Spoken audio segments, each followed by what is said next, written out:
ভাইয়া অনেক সময় নষ্ট করে ফেলেছেন। 1 মিনিট সময় দিয়ে গল্পটা শুনে যান, হয়তো এই গল্পটাই আপনার জীবনকে বদলে দিতে পারে। রাফি নামের একটা ছোট্ট বালককে নিয়ে এই গল্প। রাফি ছোটবেলা থেকেই ইংরেজিতে দুর্বল ছিল।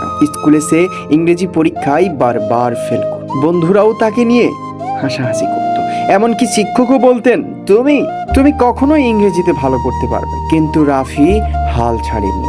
প্রতিদিন সে মাত্র 10টি করে ইংরেজি শব্দ মুখস্থ করা শুরু করলো। ইউটিউবে ছোট ছোট ইংরেজি ভিডিও দেখত, আয়নার সামনে দাঁড়িয়ে ইংরেজিতে কথা বলার চেষ্টা করত। প্রথমে কঠিন লাগলেও ধীরে ধীরে তার উন্নতি হতে লাগলো। এভাবে 1 দিন, 2 দিন, 1 সপ্তাহ, 1 মাস, 2 মাস, 1 বছর পর সে শুধু পরীক্ষায় ভালো করলো না, বরং ইংরেজিতে সাবলীলভাবে কথা বলতেও শিখে গেল।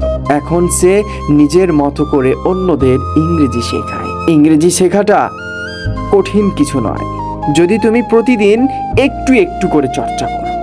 মনে রেখো, প্রত্যেক সফল মানুষ একসময় নতুন শিক্ষার্থী ছিল। তুমিও কি ইংরেজি শেখার জন্য চেষ্টা করছো? কমেন্টে এস লিখে জানাও।